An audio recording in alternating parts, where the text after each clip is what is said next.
We have a table right here. What are you talking about? That's a coffee table. Coffee table. Yeah. First off, neither one of us drinks coffee. Oh my god. And second, that's not a table at all. It's literally a coffee table. No one would ever classify, like, if you're ever sitting down at a dinner, no one would ever be like, oh, look, let's sit at the coffee table for dinner. Even in, like, feng shui, Japanese, like, type style places. Welcome to the pre-show, guys. I'm basing everything off of TV. They don't sit around at a coffee table. Jeez. It just gets ridiculous sometimes, dealing with you. You're ridiculous. Do you want to talk about, like, today's current events? Like, how about this really bad comment from Ronald Reagan? Yeah, we probably shouldn't do that. I'm just saying. I don't know why the TV keeps cutting out, but hopefully that's not a problem. We don't need to watch the TV, man. That's true, but I just wanted to monitor in case something goes hokey. Hokey? Yeah. No one says hokey. Actually, I probably should listen to this, make sure this sounds good. Yeah. Real quick, since we're not in the show yet. Dude, the PS Plus games this month suck. Yeah. Yeah. Sniper 4, which I don't care. Sniper Elite 4? That's whatever. Jeez. And then, that's not bad. Those are actually pretty good games. I never played them. But then, Wipeout again for like the 19th time. Wipeout. Alright. Well, don't just listen. I need to turn this back down. I don't want to hear myself there. Why? I don't know why. I'm going to have to look at that after the show. Why that keeps cutting out. I say you just cancel the show. No, I'm not canceling the show. Yeah. Worked so hard. I put up a brilliant marketing campaign for this on Twitter. On Twitter. On Twitter. Yeah. You're an adult. You shouldn't tweet. Oh my gosh. As an adult, I don't tweet.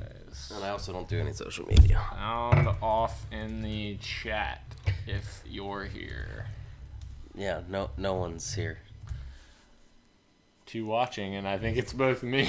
That is both you, yeah. Although, I'm logged in as the same account, so I don't think it is both me. Well, that's what I would say it is. Maybe it is, but, I mean, I guess we'll see. What's up, guys? Sound off in the chat if you're here. Yeah. I hate your voice. That was a terrible impersonation of me. I hate your voice. I'm not going to lie. And that is. Yeah, that probably needs some work. Yeah. Probably need some work there. I think you need some work there. Yeah, that's debatable. Why is caps lock on? You can't say that. We already said. No. We already said count. We're not in the show counts. Yet. No, How does that not count? We're not in the show yet. You said I get to cuss if that's the case. No, you screwed up, man. I didn't. We're not in the show yet, so you cannot. No. I can't believe you do it. This is a PG-13 podcast. Doesn't matter. You said it. We do not drop the F-bombs or any of the such. You can say the F word twice. No. Yes, and I don't think PG-13 that's true. movies. You know what? I really don't think that's How true. many times can you say... What's up, Tyler? And what's up? I'm looking it up. That's fine. You can look it up, but that doesn't make it true. Once. Just because you find one piece of if it's on the internet. It's in the internet, so it counts. Oh my gosh. That is not how the internet works. It is. It's not. I trust everything that's on Wikipedia. That, again.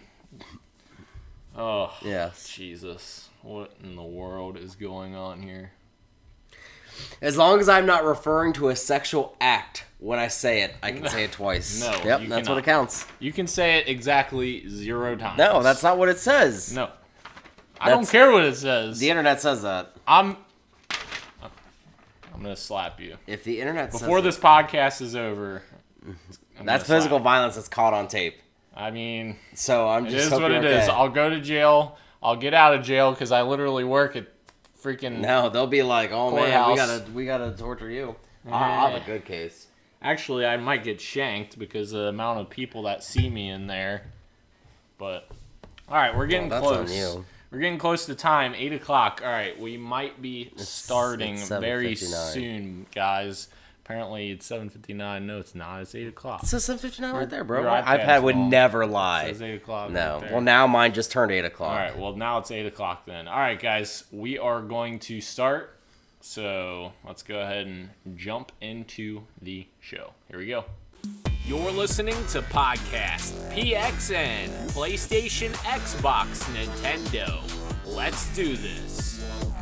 What's up, guys? This is Podcast PXN episode 1. Super excited to get this started for you guys. We're titling this episode Discovery.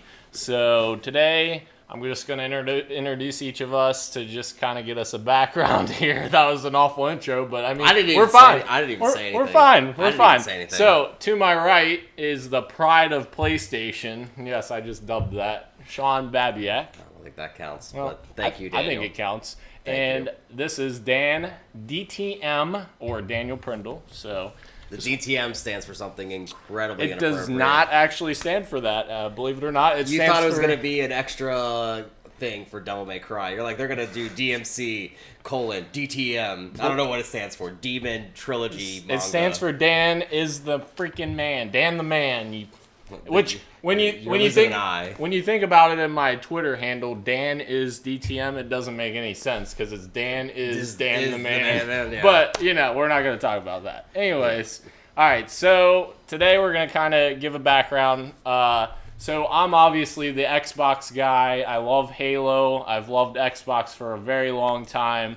All the way back to 2001 with Halo Combat Evolved. I used to play all the time. Released? 2001. Give me a date. November 20. I don't know the exact day. That's an awful. I'm pretty sure it's. You're trying to put me on the spot. It's November something 2001. It's well, it could be, but it's the release day of the original Xbox. Anyways, Roro says hello. I lied. I came. Hopefully, I can stay for the whole show. Cool, Roro. Appreciate you coming out to the show. November 15th, 2001. I went over. Price is Right rules. Yeah. I went over. So, Halo is my bread and butter. You're going to hear me talk about it a ton on this show. Obviously, I freaking love the franchise. I've done videos on predictions and everything for Halo on my other channel, but that's pretty much the gist of what I have to offer. Xbox expertise, but I also love PlayStation franchises. I love Naughty Dog. I love Nintendo games like Mario Odyssey and Breath of the Wild and all that. But this guy is going to introduce himself now, and he's kind of our PlayStation guy. So I am obviously older and wiser than Daniel. That's debatable. Hence the gray hairs. And you said that word. Yeah. We said we wouldn't say that word. That's all right. That's not going to bode well for you during this podcast. PlayStation. I've had a PlayStation since the launch date back in the 90s. I've had every single Nintendo system. Actually, surprisingly, not the Wii. That's the only one I've never owned in my entire life. Awful system. Despite how many it's There sold. was 2 games I really enjoyed playing, which they both were Super Mario Galaxy. That was about it. Yeah. I wasn't even a huge fan of the Zeldas. Skyward Sword's puzzles or dungeons were okay. Yeah. But yes, I am huge on both PlayStation and Nintendo, but there are Xbox games that I obviously do love. That's a lie. Specifically, Sunset Overdrive. Please, dear God, bring that franchise back. Insomniac was the most fun I think I ever had just goofing off before in a game. Like couldn't tell you the story at all. But my PlayStation, I can range from anything to RPGs, and I get down and dirty with some JRPGs. Down and dirty. Yeah, I don't say that with Aerith though. That's just gonna get weird. Oh, okay. And then also some big time games like Apex, that type of stuff today. Big time, I don't know. How's that not big time? Well, all right, I'll give it to you. I disagree. All right, Yeah. So that's cool. And you have obviously more Nintendo experience than I have, so you'll definitely fulfill that category a lot more than I will. Well, yeah, that goes without saying. I was playing the Switch while we were waiting for this. That's true. The greatest invention that could have been happening in my adult life is the Switch. And right before the show, I was playing Master Chief Collection, of course. But we'll go into that later. Anyways, first up, we're going to talk about the news of the week. So this is our PXN news of the week. The first news story, this is kind of a huge milestone. So the PS4 has surpassed 100 million units sold. King of the world! Which is it's unbelievable. I will tell you that. It's crazy how quickly they've gotten there.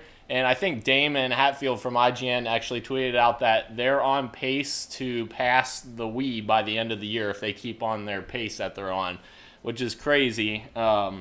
It's kind of unbelievable, but at the same time, what happened at the start of this generation kind of helped with that.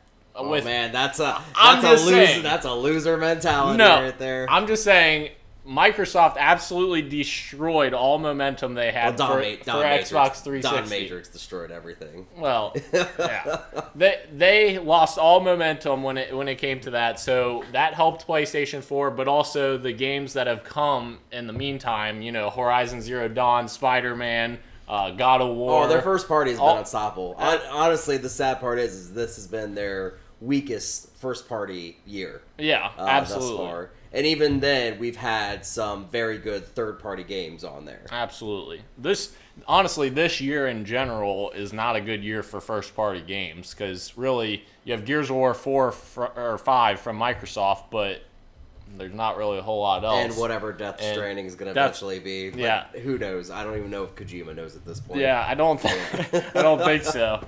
So Tyler says, Halo CE released November 15th. I got you, Daniel. Don't worry. Appreciate it, man.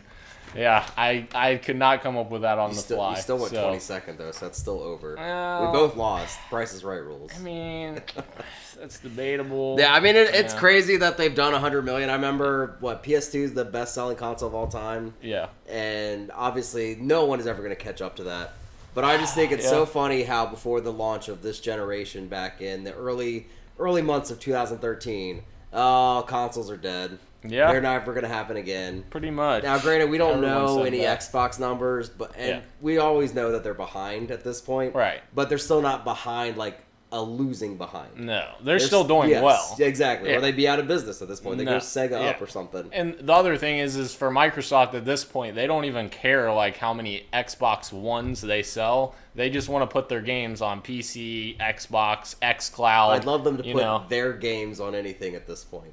Their games. Get some first-party games. They're coming. They've acquired a ton of studios. They are working toward it. Phil Spencer has had a plan ever since he took over, and you can see that. He first wanted to do hardware, then he moved to I'll give him that. software. Ever since he went there. Yeah. But he's absolutely improved that. I think it'll be very interesting when we find out about what Xbox does in the end. Yeah. I could see a world where technically this generation beats out the 360 PS3 generation. Yeah, for sure. I don't really count the Wii in that, but I guess you have to at the same time. Yeah. And who knows where Wii U lies. I mean, the Wii was a super popular console. You can't discredit that at least, but obviously it wasn't made for like the hardcore audience. No, it was your casual gamer. I mean, it had probably the best pack-in game ever. Yeah. I didn't find it the best. I mean, Duck Hunt was my pack-in game. For the original NES, but I mean, when you have grandma sitting there bowling with you, you don't get much more gaming than that. Absolutely.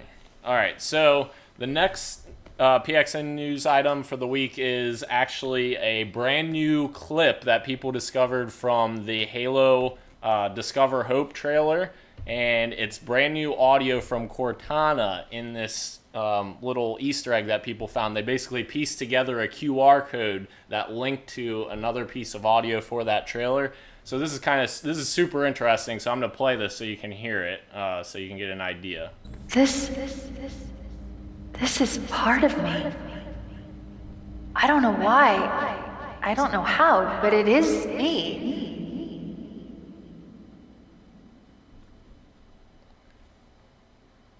All right. So obviously you can hear her say in that clip, this is part of me. I don't know why, I don't know how, but it is me. So the interesting thing about this is, like, this audio clip ties in perfectly to the E3 trailer. People place this audio over the top of the original E3 trailer, and it literally lines up perfectly with the audio that was already there. And it's super cool to hear because it sounds like, to me, what they're going to do is have Cortana is basically split. So she has split personalities that are going to... This is what I'm imagining. She's past rampancy at this point, right? Well, no. So Halo 4, she was fighting rampancy. Then Halo 5, she went into this thing called the Domain, which it's kind of unclear at this point what happened in the domain. Because the story was so unclear. Yeah, but the domain basically brought Cortana back together, I guess, so to speak. So what the idea is right now is, based on this trailer, there might be other audio clips that people haven't discovered yet, because 343's actually talked about how there's still more stuff people haven't discovered from the trailer yet. So when you piece it all together, there might be multiple pieces of Cortana talking where they're trying to show there's multiple fragments of her like spread across the galaxy that Chief may have to go explore and find. They're pulling a Kojima. That's no, I'm as just, far as like just littering things around and saying, well, you haven't found everything yet. That's just what I think is going to happen. That's not a guarantee or anything like that. That's just my speculation. But that seems to me like it would make sense, because Infinite seems to be going back to the original Halo CE a lot in terms of exploration and open worlds. So I really think that they're going to have you travel to different parts of the Halo installation 07 that's in the trailer and find the different fragments of Cortana and try to piece her back together, because obviously the Cortana of Halo 5 is like super psycho and rampant. So it'll be super interesting to see what happens there, but I just thought that audio clip was super cool, and I'm very, very impressed that the community was able to piece that one together and find that one out. As you know, I've gotten back into FPSs recently after taking almost like a 10-year break of not, and it'll be interesting to see if it's something that makes me want to buy Scarlet at this point. I mean, it's not something that I'm currently planning on. I got all 3 last time at launch. Yeah. But I did not get. At this point, I'm only planning on getting a PS5. Absolutely. But Halo, at least 1 and 2, we've talked about this, has always been something that I remember fondly. Especially, I didn't play them online. Obviously, not 1. Yeah. But we always had LAN parties when I was growing up with them, and now I had fond memories of it. But it'll be interesting to see if it's something that can bring me back into the fold. Yeah. I mean, I still know the story. I actually remember reading a bunch of the books when I was a kid, too, like The Fall of Reach. Mm-hmm. And there was a Flood book, too, I think, if I remember right. Yep, there is. I think that Halo Infinite is going to bring back a lot of fans, because they're trying to recapture what Bungie had in the original trilogy that was so good, and they're kind of foreshadowing that with the art style changes they made, because their art style is completely different in Halo 4 and 5 than Infinite. It's a lot less blocky. Yeah, and Infinite is harping back to that original trilogy, which a lot of people are super excited about. I'm very excited to see that as well, and see what kind of gameplay changes we get. I think what people will be most excited for is no more Locke. Yes, God, Agent Locke. Agent Locke is such an awful character. They just didn't do anything with him interesting. Like, it's just no, they awful. did. In the Master Chief Collection, he had a cameo in the second Halo, which I was just why is this? There's an epilogue and a prologue for Halo 2 Anniversary. Yeah, I was like, why is this in here? And the funny thing is Mike Coulter voices Locke in that, but then they changed the voice actor because everyone complained about how awful he was, because he was bad. That's the downfall about Hollywood actors when it comes to some roles. Like, leave it to the Nolan North, exactly. Troy Baker. Leave it to the actual voice actors. I definitely agree with that. Guys, if you have anything to ask, just go ahead and pop it in the chat. We'll answer them as we go here, but we'll go ahead and move on to the next news item if you want to talk about this one, because you're obviously more capable than I am. So, on Tuesday, the Dragon Quest hero for Smash Brothers was released. I think that's the second playable character in DLC that's been announced for Smash Brothers. Still got 3 more to go, including Banjo-Kazooie, which I know you're excited for. Banjo, yes! So I had a chance, because I did buy the Battle Pass. I did have a chance to play as him or them. I don't know if you know, it's like a span of 8 different heroes. In Dragon Quest, you're always like a different hero, but your name is Hero. Oh, I did not It's know not that. a JRPG I ever got into. It's not my type of JRPG. I don't like JRPGs. Wait till Final Fantasy VII. Yeah, no. Technically JRPG. I still don't like that. So I gave him a try for about maybe 20, 30 minutes. Not a fan. Not a fan. Not a fan. Oh, man. And I actually am not a Persona guy, and Yeah. I really like Joker. I thought his moveset was really cool. His down B was really awesome. His smash was great. But this guy, like, first off, his controls just, they feel sluggish for not a sluggish character, Ooh. if that makes sense. Yeah. Like, I guess I'm expecting him to play like a Marth or a Roy from Fire Emblem. Yeah. And it feels like his attacks are a little slower. I mean, his over A is okay. Yeah. But I don't know. And then his magic, I get it. That's the whole allure of Dragon Quest is MP, that type of stuff. And it is kind of cool to see the MP bar above him. Gotcha. When normally you don't have bars or health in Smash. Yeah. So it's a nice little throwback for it. But I don't see myself playing as him that often. And honestly, even the stage itself, Yeah. meh. To me, to be honest, it sounds so confusing too. There's 8 versions of the character, so it's like, how do you? Are they all different? They are. It's all reskins, basically. Yeah. Okay. And it's not like the Echo Fighters I did with like Dark Samus and Samus or Gotcha. the Belmonts. It's not like those. It's just the same character the whole time. Gotcha. But yeah, I'm really hopeful for Banjo. I think there's a lot they can do with it. Yes. I still have no idea where they're going to go with the next 2 characters. I Yeah. really don't. Have Everyone they was not announced the next 2? No. Oh. Everyone's been like Master Chief. They already got one Xbox. Don't push your luck. That's true. I can't believe they got Banjo after years of saying that they were going to. I can just because Phil last E3, Phil Spencer said Yeah, I on put a Twitter, little money in that pocket. No, he's like, oh, I would totally let them have Banjo if they want to use it. And That's that true. kind of got the That ball is true. rolling. Nintendo and Microsoft are Yep. buddy hardcore now these Yep. days, which is not a bad thing in the end. I mean, No. Sony's the one with the stick in their butt was shooting down crossplay a lot at first. They're obviously now more open to it because of all the backlash. For but sure. Yeah. I don't know. We'll see what happens. That's with kind it. of what happens when you're in the driver's seat. You kind of get sidetracked and you do things that aren't necessarily good for the gamer, but they're good for your business maybe. So I Sony, would agree because look at the 360 to the 1, and you Yeah. can always look at the PS2 to 3. Yep. Yep. Nintendo's the only one that hasn't really screwed up, but they also underperform on consoles Wii a lot. Wii U was bad. Yeah, but that wasn't their was- third console. Yeah. So as far as the character, I mean, obviously if you have the season pass, get it. It's free because you already paid for it. But Yep. if you're just buying single characters at a time, I'd pass. Okay. Cool. All right, so this brings us to our final news item of the week. So there is a class action lawsuit for the Nintendo Switch Joy-Cons drift, and I know Nintendo has now came out and said that they are replacing Joy-Con controllers that are having this issue, and this to me has always been super weird because from the very beginning of the Switch launch, there was that weird issue with like the left Joy-Con or something, like as far as connecting goes. Yeah, it was. Everyone kept saying it was like a Bluetooth issue or something like Yeah. that. I remember. And then this drift issue, and I'm like, I don't know, I've never had this issue, but obviously I played like 90 hours of Breath of the Wild, and that was the most I played on my Switch.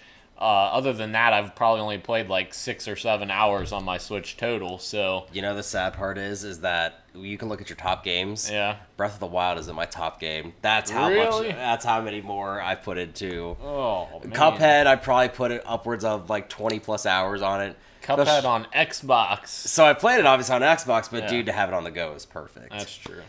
Yeah, I know you said you haven't had much experience with the drift. I am unfortunately the bearer of bad news that I have.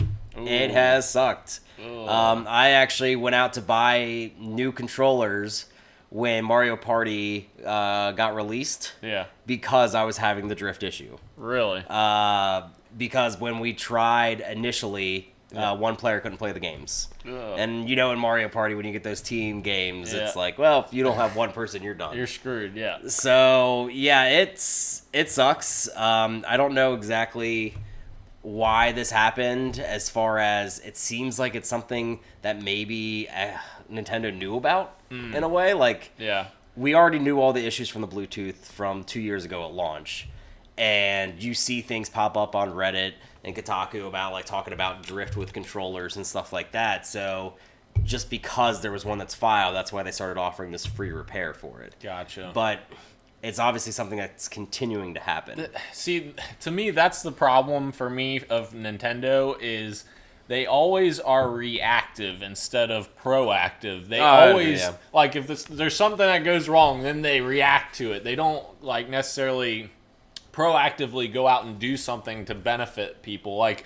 the whole YouTube issue when people were uploading Nintendo clips and videos of them playing Nintendo like in games. 2015, I think that was. Yeah, and they kept copyright claiming everything. So it was like super annoying for people who were content creators trying to make a living for themselves playing like Nintendo games and other properties on the Nintendo platform, and they were just pulling every video that they had and copyright striking everything, which is super frustrating.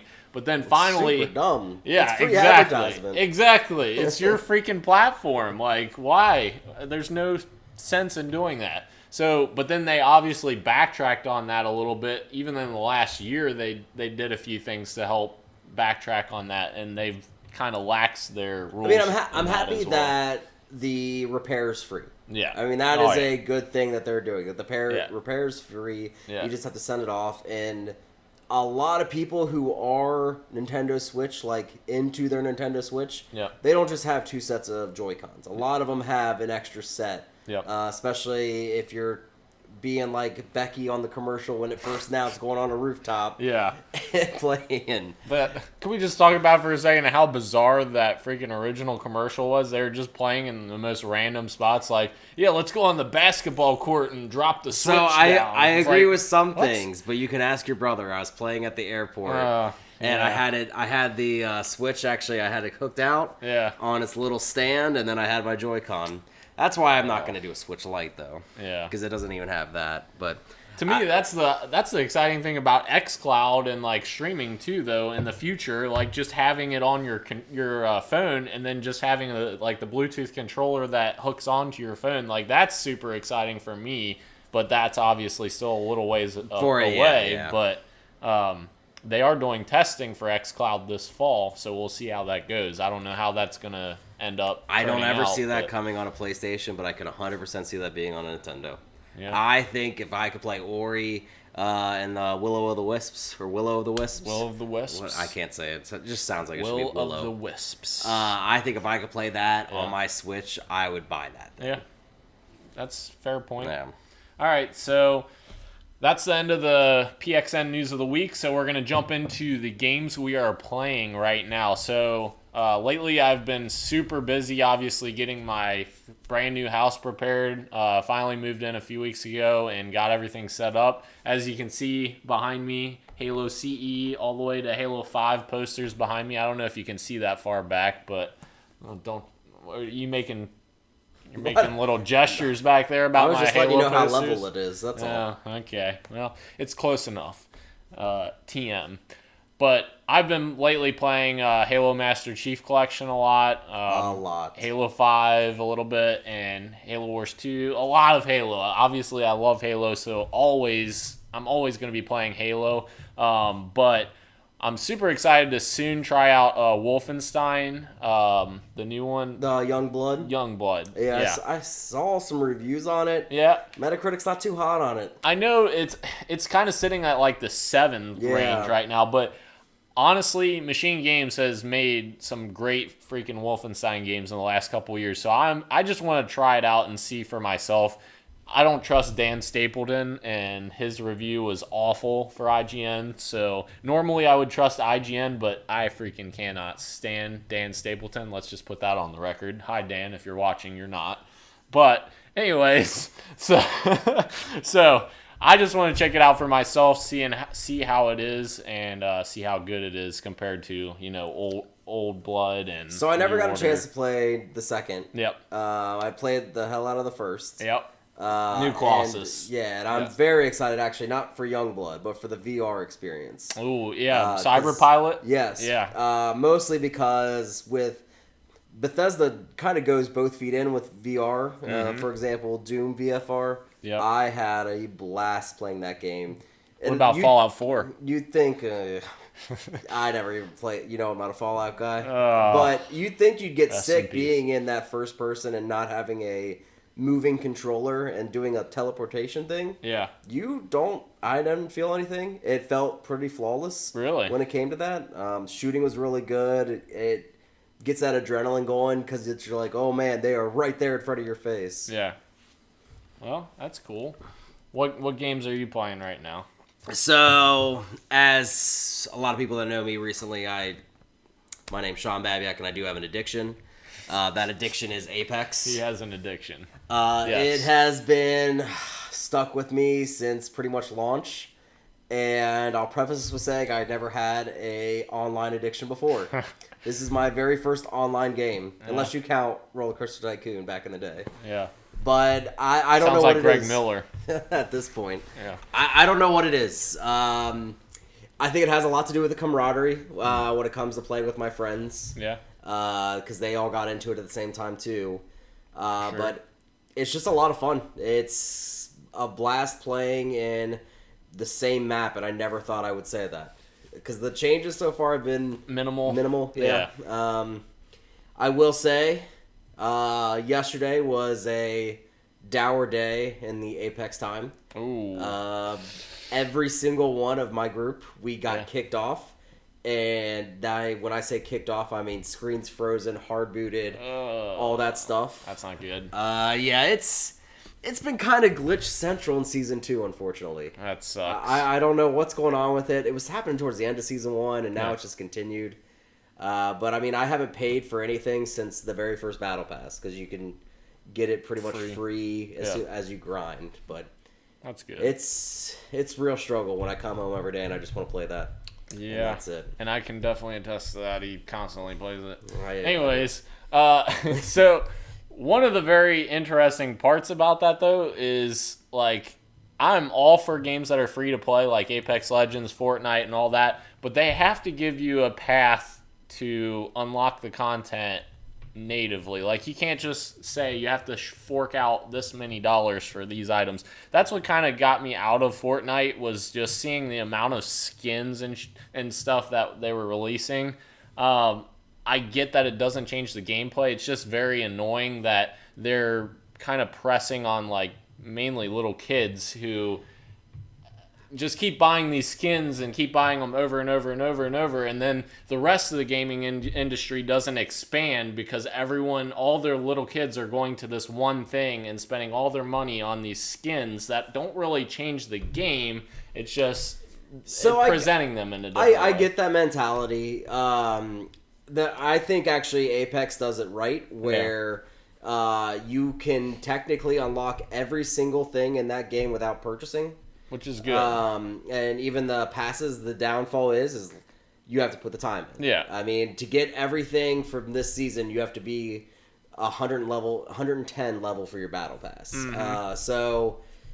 And you can still unlock things via Apex packs that they randomly drop throughout levels. So you do have the option of actually acquiring everything without purchasing. Right. But just there is a longer that grind. It is, and there's that risk of, like, so that first season, I only got to level 95. I didn't get to the 15 other levels. So I missed out on the legendary skin for some gun I don't ever use. But it's like, I don't really care. Right. But then it does make you feel, it's not that FOMO, fear of missing out, man. Yeah, you don't get everything. Exactly. Especially if you have OCD and you're like, I need everything for this one gun or whatever. So, yeah, I definitely feel you there. And then, let's just talk about it at bedtime, man. I don't know what it is. I harper back to Greg Miller with it. Marvel Ultimate Alliance 3. Marvel Ultimate Alliance 3. Cool. It is, first off, it's perfect home on the Switch. Yeah? Perfect home. It's that type of game that should be on there. I said the same thing when they announced Diablo. It was definitely... It's perfect for it. It was a great grab by Nintendo to get it as an exclusive. Oh, 100%. And then it's mindless. I'm not going to lie. I could tell you what the story is by just saying, look at the last movies, and you could just pick and choose what storylines you want. Yep. Kind of thrown together, but just the amount of characters. I haven't even unlocked them all, but it's just a lot of fun just goofing off. Awesome. Cool. So that's the games we're playing right now.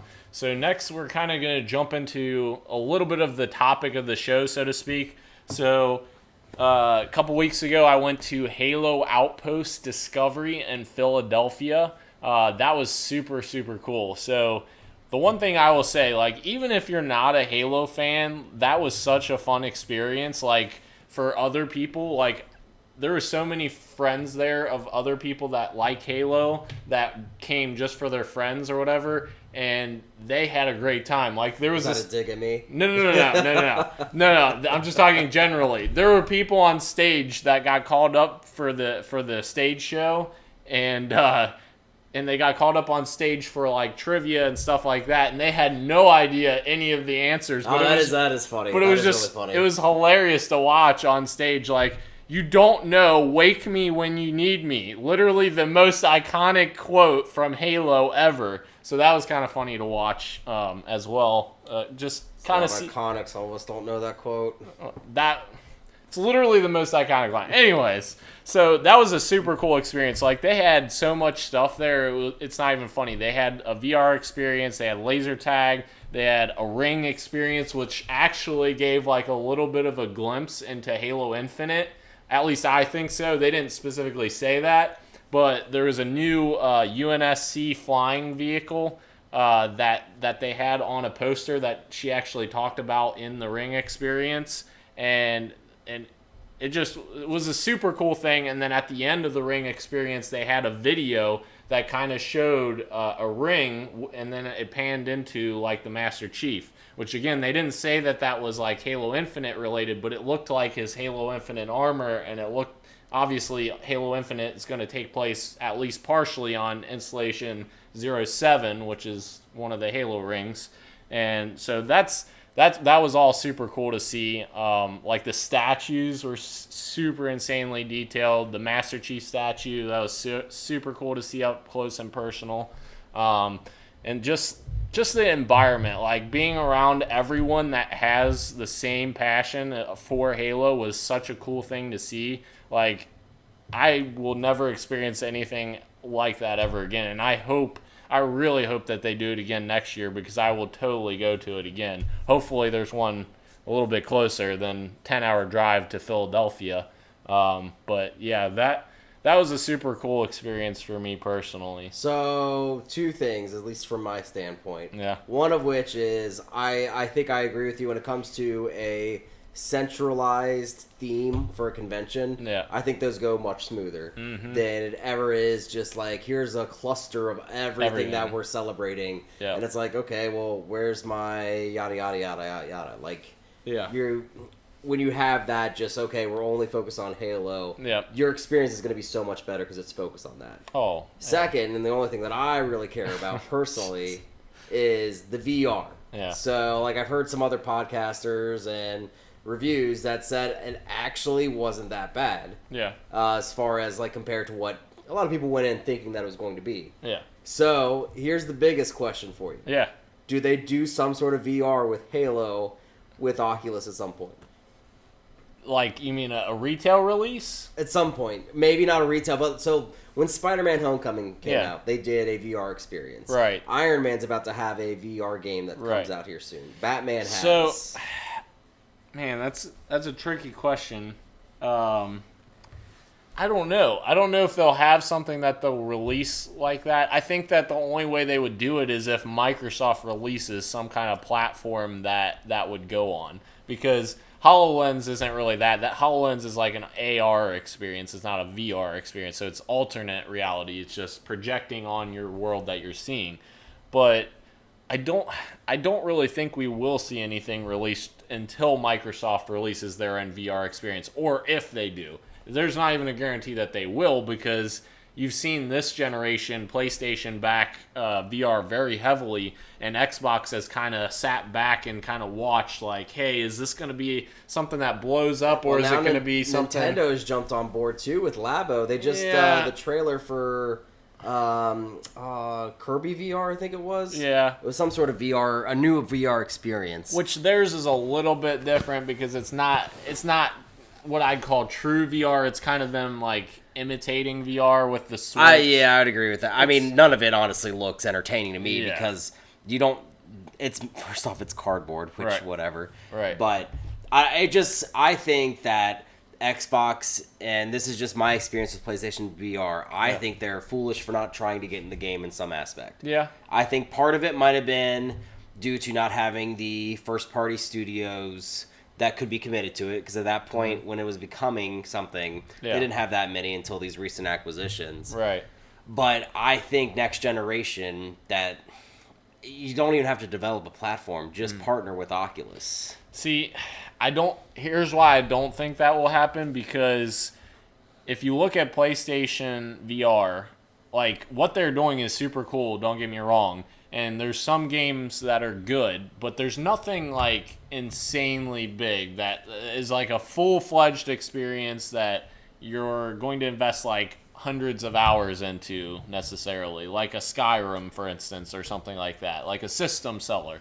You don't really get those experiences on VR right now, and until you do, I don't think that audience is going to be big enough for Microsoft to want to get into it. That's the only thing that I'm thinking about. I don't think that Microsoft wants to get into it because they're seeing, hey, PSVR sold, 3 million units? About at this point. Last time I remember seeing some numbers like 2.7 million. Something like that. But it's like, that's a drop in the bucket compared to the 100 million PS4s that are out there. So they don't really feel that it's worth the investment. Kind of like Kinect, except Kinect actually was sort of popular on 360 when it first came out. It sold like 10 or 12 million units when it came out on 360. 10 and 12 million people that regretted their decision. No, that's debatable. The original Kinect was awful, but the Kinect on Xbox One is a good piece of hardware. It just should never have been packaged in. It shouldn't have been packaged in. Yes, I agree. I mean,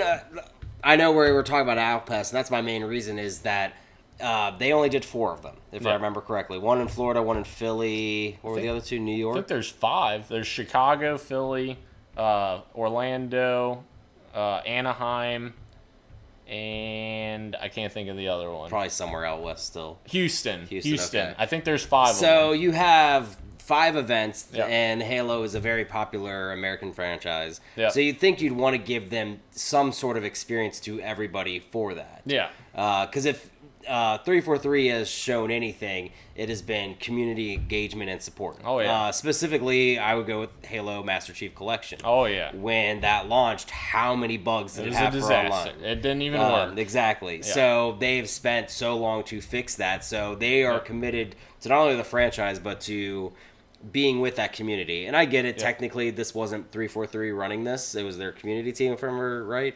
Actually, it is 343 managed, but they partnered with another company that specializes in live events. So I think it's like Hershin Live or something like that. So it is 343 like managed, but it's this other company that actually does the work behind the scenes. Yeah, like a party planner type thing. Yeah, like how they handle everything. Yep. Yeah, I mean, I think the whole experience is cool. I mean, honestly, I'm glad as I've known you. I mean, Halo, I'm assuming if you were a little kid and Halo was around when you were a little kid, instead of a stuffed teddy bear, you'd have a stuffed Master Chief that you cling on to. Absolutely. Or Cortana. Or Cortana. Yeah. Cortana! Like, I wish that for the franchises that I love, that would be something that would happen. Like, obviously I could go to Nintendo World out in New York to do that, but having a convention where it's just solely focused on that brand is such a great idea and such an amazing thing that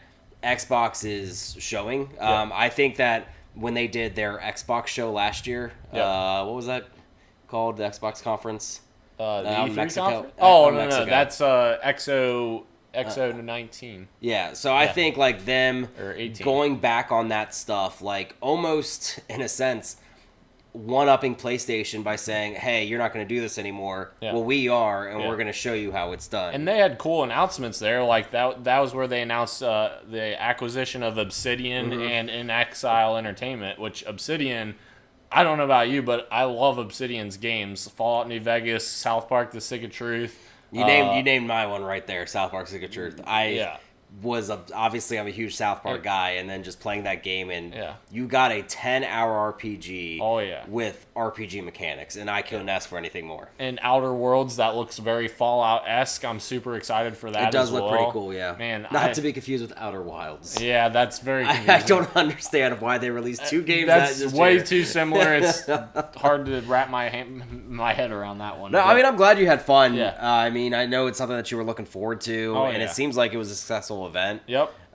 It sounds like the lines even weren't that bad. Yeah, the lines were significantly improved from Orlando. A lot of people were complaining about Orlando because you basically could only get into like one or two events and you couldn't get into anything else. So in that regard, it was super good. The only thing I was a little disappointed about was the signings. Since I was only able to be there one day, the signings for Jen Taylor and Steve Downs, voice of Cortana and Master Chief, they were limiting it to just 80 people. So the first 80 people that got there got signed stuff, but the rest were pretty much SOL. So that's the only thing that sucks. And they said, "Oh, we'll be here all weekend. Don't worry, you'll be able to get stuff signed." Well, unfortunately, I was only there one day, so I couldn't. Well, at a lot of obviously conventions, do that. I think it's always weird when you're at conventions for multiple days in a row, because I like to experience everything all at once, I guess. Yep. So I'm going to experience all that convention has to offer, so I only needed to buy a one-day ticket. So, that does stink. I mean, I'm not a fan of getting anybody's autograph anyways. Right. But for the people that did actually want it to only offer 80 people, Yeah, that is a bummer. it did suck a little bit, But it sounds like you overall, were it was super good awesome. on it. Yeah, super high on it. It was super awesome, so I would definitely go again. Something we kind of glossed over that I kind of want to go back to a little bit. We forgot to go over this. Our favorite games of all time. We obviously, people know that I love the Halo franchise, but Halo 3 is the greatest game of all time. Like the complete package, Halo 3 had phenomenal multiplayer, phenomenal campaign, introduced Forged, introduced theater mode, which theater and Forge were things that were like brand new for the time. Like you hadn't seen anything like that before necessarily. So that was super cool as well. So Halo 3 really defined a lot of this generation's tool sets, I guess you'll call them. Halo 3 is the GOAT. So That's cool. That's a completely biased opinion. So it's completely correct with you. opinion. So I will always go with one, but I will always have two whenever I say my favorite games of all time. yeah. My number one of all time, Yeah. Super Mario World. I couldn't tell you how many hours I played as that as a kid, how many hours I played as that as an adult. Yeah. When I got the SNES Classic, I played it again. Yeah. Got all the keys, got all the worlds unlocked, including the Star World, which Star World can be a little difficult because you have to figure out all the secret passages and all that stuff, but Yeah. it just holds up so well today. It I mean, is. that game is about as old as I am. Like, Yeah. you don't get that with a lot of things, and it's Yeah. just amazing. And then I always have to give a shout out to Super Metroid. Super Metroid. I never played the original Metroid. I always saw it in...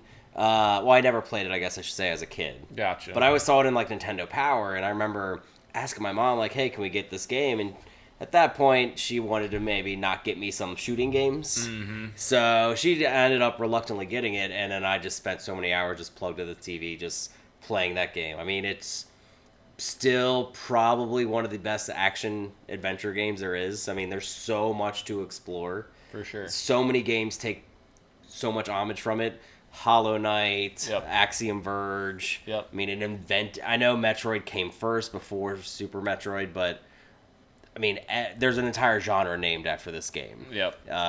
Because even Castlevania is a Metroid. And what about freaking Retro working on Metroid Prime 4 now? Well, that had to happen. That's exciting. I Yeah. can't believe that wasn't even said to From the begin get-go, with. yeah. Like, we probably would have it this year. And like, what was Retro working on before that? Because they haven't released anything since Tropical Freeze, right? I couldn't tell you. Like, they didn't do the remastered. I thought that was Blue Sky or Blue Star that did the remaster. Donkey Kong? No, I'm talking about for Wii U. Yeah, but when they released it for the Switch, I thought that was Blue Sky or Blue Play, I'm sure it was, yeah. That's what I'm saying. Remaster. Like, what the heck have they been working on before that? I don't know. So, I mean, the one thing I will say is it's nice that as a developer that took over, Nintendo let them scrap everything that was done and just start over. Yeah. That means they're not inheriting whatever mess it was turning out to be. That game's going to be at least a year or two away. We're probably not looking, my guess is 2022. Yeah. I'm fully embracing it. It's a possibility. But I'm fully embracing that I get a Metroid Prime trilogy. Yeah. I get that, or I walk. They need to release that, I haven't played one since that time on GameCube when I got it for Christmas Day. Yeah. And I remember it was the first present I opened. I stopped opening presents. And I just played that for 3 hours. Oh my gosh. Dude, I love that game. The graphics were, you thought you were in next gen on a GameCube. Which, who would have thought that on a GameCube? Absolutely. All right, so we're going to jump into the final segment of this episode. So the final segment, we're going to do a top 5. So today we're going to talk about our top 5 most anticipated games by the end of this year to release. So these aren't in any particular order or anything. They're just kind of our top 5 games that we're looking forward to for the rest of the year. So do you just want to go round robin with it? Honestly, I think I'm just going to list mine and then talk about why I feel like each one. I disagree, but go ahead. Well, you can do yours a different way. That's debatable. All right, well, so my top 5, Gears 5, Star Wars Jedi Fallen Order, Outer Worlds, Control, and Doom Eternal. So the thing about this list is Gears 5 I'm super excited about because it's the continuation of Gears 4 story, which I absolutely loved. I know people don't really give it the credit that it's deserved after Coalition took over the Gears franchise. Well, they all hate that Marcus Phoenix isn't the star anymore, right? Well, I mean, Marcus Phoenix is still heavily in Gears 4 story. I only played the first 2 hours, so I can't really attest to it. Oh, my gosh. Marcus Phoenix is heavily in that game. But anyways, I love that story. The new characters are great. Kate and Dell and now she's the JD. main one this time around, right? Yes, okay. Kate is the main character. And they've never done a female lead character before in the Gears games? No, like you've had obviously female characters in like the story. In the story, yeah, but not like that they were the main playable character. Right. Yeah. Mainly it's been Marcus and Cole and Cole was his son. Baird and who was his son? The last guy? JD is in Gears 4 it's JD, yeah. Okay. But so I'm super excited for Gears 5. Multiplayer wise, I'm not really a big Gears multiplayer guy, but I mean it's fine. I'll play it. It looks cool. But Star Wars Jedi Fallen Order, I'm super excited for that as well. People are saying like basically it's like a Metroidvania type game, and dude, it gave me KOTOR vibes. Yeah, like I don't mean by the gameplay. Yeah, I mean simply from the fact of everyone was so hyped when KOTOR was on the original Xbox and then it was on PC. Yeah, like that's how I feel it's getting to be for Fallen Order. Mm-hmm. We haven't been that excited. Oh no, you couldn't even say for Battlefront because we kind of all knew when things started getting leaked from Battlefront. We knew what we were going to get. This is going to be a train wreck. Well, honestly, about the original Battlefront wasn't bad. It's just it was very basic and there wasn't a lot of content. There was not. That's why I did not buy it because of the online only. Yeah. But anyways, so Outer Worlds looks absolutely stunning. As we talked about before, I love Obsidian's games, like all of their games that they've released except for Alpha Protocol. Let's not talk about that.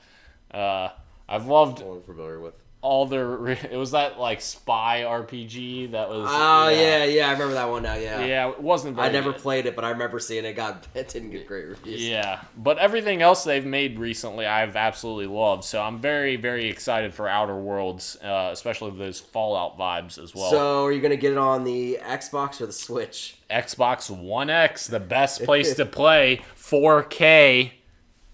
Sorry. Not a fanboy whatsoever. No, I'm not. I'm not at all. Halo 5 Guardians.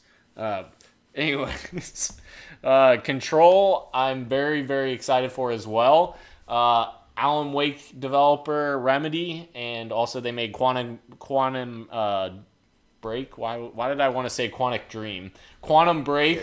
Dream is They made Quantum Break and also Alan Wake, and I don't think that Remedy's ever made a bad game. So I'm just very excited for Control, and it has a lot of vibes of Quantum Break as well. I'd agree. My only issue with anything is that you talked about Alan Wake and Quantum Break and not their best games. Max Payne 1 and 2. I know, Max Payne. I mean, but that was a long time ago. Invented bullet time. Yeah. Especially when that was huge around Matrix days. Yeah, that was a long time ago, though. This is 20th century stuff now. It does look really cool. Yeah. I like the gameplay mechanics of it. It's playing a lot with what I think they learned with Quantum Break itself, minus the TV aspect. Absolutely. My only issue ever was with Quantum Break was the reticle. I just wish they did not make that white because it was such a light game. Which is crazy that they didn't have some kind of colorblind option that they could change the color of it. But anyways. And then my last one, Doom Eternal. I'm super excited for that as well. The Doom reboot from 2015, I believe. 2016. 2016. Doom 2016 was amazing. I love that game. The campaign was a ton of fun, so I'm very excited for that. The only thing that's a little weird for me is they're changing the multiplayer. It's more of like a 2v1 multiplayer now. So it's not like your traditional I saw Doom. That. Yeah, their multiplayer was never something I got into, though, to be honest with you, so it doesn't bother me. It doesn't bother me, but it's just kind of like, that's weird for like the hardcore Doom audience. I'm not the hardcore Doom audience. I just love the campaign from the 2016 reboot, so I'm excited to play more Doom. I didn't actually get into Doom when I was a kid, except until Doom 3 released on the original Xbox. Mm-hmm. I really love that one. But I 100% agree with you from the Doom remake. I have very high hopes when it comes to this next installment of the franchise, just because it's going to be exactly pretty much what you expect from Doom. It's going to be grittier, guttier, gorier. Yep. I mean, it's going to be an insane game again. Oh, yeah. And that's probably been one of the best campaigns I played on an FPS in this generation. Yes, except for Wolfenstein. Oh. Wolfenstein 2, yeah, I would agree. The first one, too, was good. I always like this. I love. Oh, man. From what I've heard on the second one, everybody kind of... My opinion's already been, like, melded to think that that's going to be better when I inevitably play it. The funny part about the New Order, which is the first one, is... Everyone played that first mission and thought it was going to be awful. Oh, if you remember that. It was bad, The first mission was awful, It was bad. and everyone was like, oh no, this is going to be terrible. When you jump on the turret and everything, that was bad. And then the rest of the game was really good. It was, and everyone's like, oh, thank God, it's a really good game. But yeah, anyways, if you want to go into your top 5. So, we do have an overlapping one when it comes to Star Wars Jedi Fallen Order. Yep. I 100% agree with you, like I was saying. Like, that game... I think will be EA Shining Star this year, and they don't get too many of them anymore. Yep. Even though Apex is technically an EA game, it's done very well for them. Respawn has never made a bad game. I would 100% agree with that. Yeah. So, I mean, I think at this point, just from what they've shown in the last couple years, they would be a top tier FPS developer. Oh yeah, absolutely. I mean, I think you could put them on the heights of Bungie as far as their dedication to their craft. Yeah, I'd say so. Yeah. That just always feels like whenever you pick up Halo, as much crap as I give you, it feels right. Yes, absolutely. When I played Titanfall, the first one, I never played 2. My friend Chris always hated that I did. Good. But even when I played playing Apex, it just... Nothing feels like it shouldn't. Yeah. And you don't get that too often with FPSs. Mm-hmm. But anyways, Star Wars, I'm 100% getting on that. Yeah, next one, Borderlands 3. Huge Borderlands person. I've loved the first 2. I actually almost contemplated buying Borderlands 2 VR, but I ended up not because I'm like, I've already played you like 6 times. I don't need a 7th time, especially in VR. But... I remember during winter break in college playing the first one for 8 hours a day straight with my friend Chris and just rocking the hell out of that campaign. it's going to be even crazier than it was before. Yep. You have opinions, but opinions don't matter. Borderlands 2 is amazing. I'm super excited for Borderlands 3. I just freaking hate Randy Pitchford because he's a freaking weirdo and no one likes him. But anyways, that's my 2 cents about Randy Pitchford.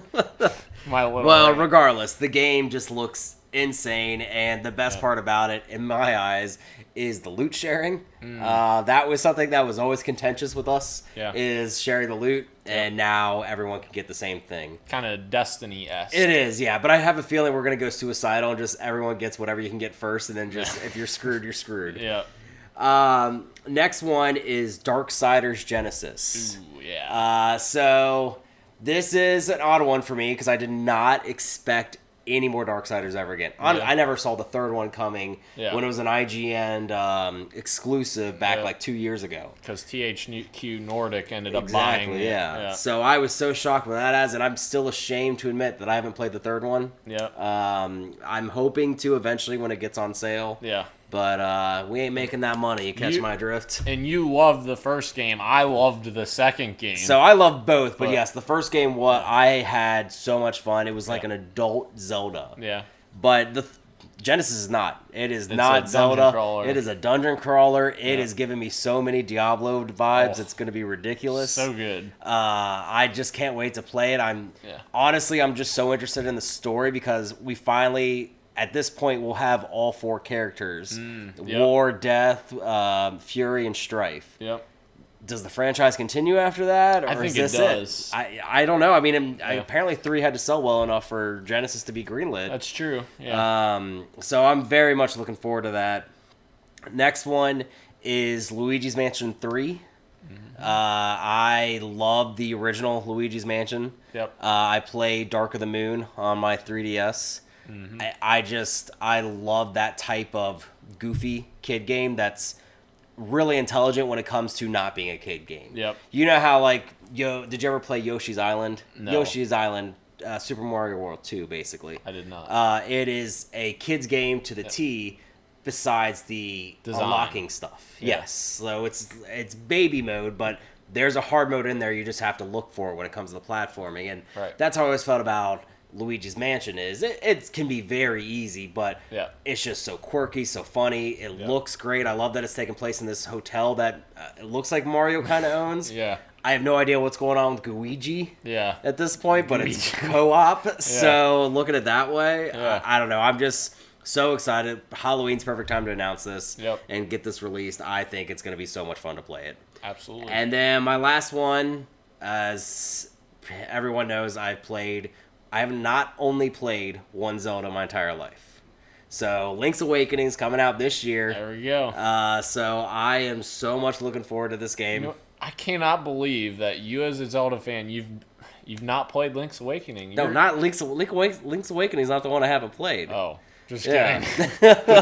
Just kidding. I was leading into that because I've only played 2 Zelda games. Yeah, exactly. Ocarina and Breath of the Wild. No, my one Zelda game is the one that was on a Laserdisc. Oh. Because I played Zelda, the original, even Zelda 2, which I know it got a lot of flack for, but it was actually an interesting idea how they had it. But Link's Awakening... I mean, there's no other... It's a messed up game, man. It is not your Zelda. Like, you do not... I get it, it's a top-down Zelda, and you either are a top-down or an open world. Yep. But it has so many quirky things in Nintendo's history. I mean, one of the enemies is a Chomp Chomp. Ooh.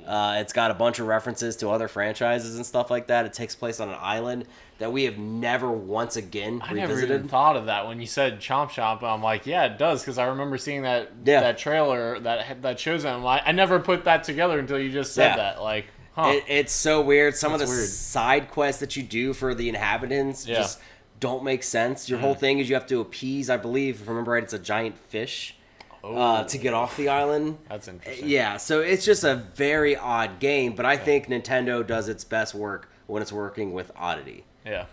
So, yeah, those are my top 5. And I think, honestly, for as much crap as this beginning of the year has gotten with not, like, stellar games like we got last year. Right. Just pretty good games. We aren't getting any crazy AAA Yeah, we're not games. getting Red Dead. We're not getting God of War, Spider-Man. Yeah. I still think we're getting a very good fall season. Yeah. For sure, and I think that's led by third party. 100%. I think, for the most part, I think first parties have learned to stay clear of third party fall. Yeah. I think to a certain extent, yes. But also you have some things that aren't going to move from there. Like, in my opinion, Microsoft's never going to budge from Halo in the fall or even Forza in the fall. They've kind of established I would agree with those. I would agree with those. Their time slots. But like you said, now with Microsoft acquiring all those other studios, they're going to spread those across the year, kind of like what Sony's been doing, because Sony's had God of War and Spider-Man on opposite ends of the year. Yeah. So I definitely think that'll be interesting to see, and Microsoft's expanded their studios. There's talk of Sony expanding their studios as well, which is kind of insane because their studios are already really good. I know they closed a couple studios last gen. Psionic. Yeah.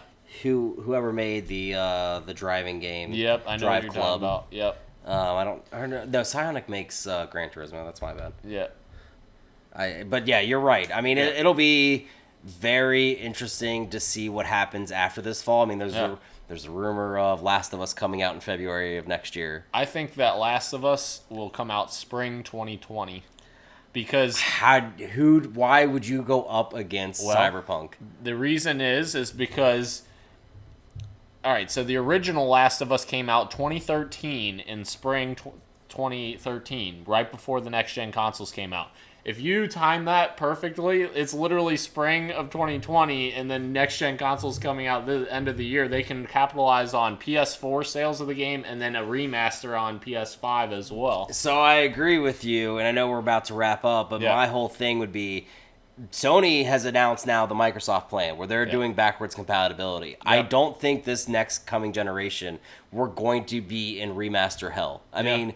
It feels like just this year we finally got out of the remasters. I agree. I mean, it's been, and I can fully admit I'm part of the problem. Yep. I mean, I bought Shadow of the Colossus. I bought the BioShock collection because I just wanted to have those experiences again. Absolutely. Yep. And I will say, don't do any more remasters, but backwards compatibility is key. You have to continue giving people options to play games. I'd agree. We don't want to lose the ability to play games, but we don't want remasters as well, except for Mass Effect Trilogy. Give us a Mass Effect Trilogy, EA. They've already said they're not going to. I don't care. I want it. I will storm EA for a Mass Effect Trilogy. Before we go, can I make a gaming confession to you? Yeah, let's do it. And I think maybe this will be a hot topic we'll revisit on a couple shows. Oh, no. Gaming confession. I've never once played a Mass Effect game. What? I've never once played a Mass Effect game. No lie. Everyone always talked about this controversy with the last one. Never played it. I'm finding this out live right now, audience. What? Never How played have you one. not played a Mass Effect game? I didn't have a 360, and I know the first one was exclusive to 360 gosh. at that time. That's one of the greatest freaking space trilogies of all time, except for Halo. Don't mistake my words there. Xenoblade Chronicles was good too. Whatever. All right, guys. So we're gonna wrap up here. That was the end of episode 1 of Podcast PXN. I really appreciate everyone checking this out and interacting in the comments. Next podcast, don't be afraid to drop something in the comments, and we'll interact with you guys. If you have questions or comments or whatever, we'll read them off and kind of interact with you guys as we go. So I know there wasn't a ton of activity. This is our first episode, so I didn't expect a ton of people to be in here, but we're very excited to get started on this. And if you want to follow us, you can go to @Podcast PXN on Twitter. We're over there, and then just search Podcast PXN on YouTube. Obviously, you're already here, so you won't have that issue if you're watching live. But if you're listening on iTunes or whatever, you can always follow us on YouTube as well. So again, guys, I really appreciate you guys coming out, and I think we'll see you guys next week. Bye.